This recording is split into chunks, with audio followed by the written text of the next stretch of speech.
अभी हम यहाँ पानी का गिलास मंगवाएं या कैंडल मंगवाएं तो जिन्न आ जाएगा।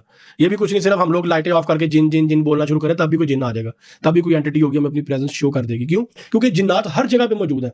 रूए जमीन पे कोई ऐसी जगह नहीं जहाँ पे जिन्नात मौजूद ना हो।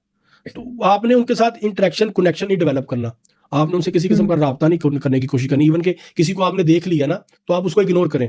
अपनी जो है ना, लेकिन हर किसी को दिखाई भी तो नहीं देते। हर किसी को नहीं, लेकिन अक्सर लोगों के सामने ये आ जाते हैं। अक्सर अब तो ये इस तरह के वाकयात बेशुमार हो गए। मैंने रिसेंटली, शायद आपने वो तस्वीरें देखी हो मेरे स्टेटस पे मैंने लगाई थी, वो किसी चुड़ैल की तस्वीरें, तकरीबन महीना 1.5 महीना पहले की। मेरे असल में ना मैं आप किसी के घर जाता नहीं, असल की चुड़ैल देखी मैंने आपने? आपको अभी आपको तस्वीरें दिखाता हूं, मैंने खींची हुई है। किसी रिलेटिव ने मुझे ऐसे बुलाया, मिलने वाले थे कि जी हमारे घर आए, कुछ मसला, कोई दुनियादारी के हवाले से कोई मामला था। है मैं चला गया, जब उधर गया तो उन्होंने ना अपनी अलग स्टोरी शुरू कर ली, ये मसला है घर में, वो मसला है, फलान मसला है, वो पैरानॉर्मल सारा कुछ जादू जिन्नात के इशू। तो मैंने उनसे गिला किया, मैं कहा आपने गलत कहा था, मुझे झूठ बोल के बुलाया, असल स्टोरी ये थी, वो आप बहाना कर रहे हैं, मेरे साथ ड्रामेबाजी कर रहे हैं। तो खैर वो गाँव के अंदर उनका घर था।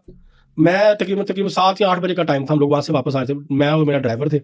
अब दूर से हमने देखा कि ना सड़क के सेंटर में ना कोई चीज खड़ी है, कोई औरत, उसके लंबे बाल है और पाँव उसके जमीन में नहीं है, हवा से ऊपर, उसके पाँव नजर भी नहीं आ रहे, वो हवा में ऐसे मोहल्ले खड़ी हुई है ऐसे करके। अच्छा, मैंने मोबाइल निकाल के ना तस्वीरें उसकी खींचनी शुरू कर दी। हम जूं जूं पास गया, उसकी 4 तस्वीरें मेरे पास अलग अलग पोज में।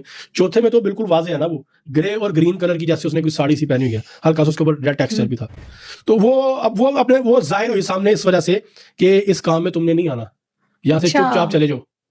जब ये आप सिर्फ देखने के लिए गए हैं, बात करने का, मेरी तो इंटेंशन थी ही नहीं, बिल्कुल सही। मेरा कोई ऐसा मामला था ही नहीं कि मैं कोई ऐसी बात करूंगा।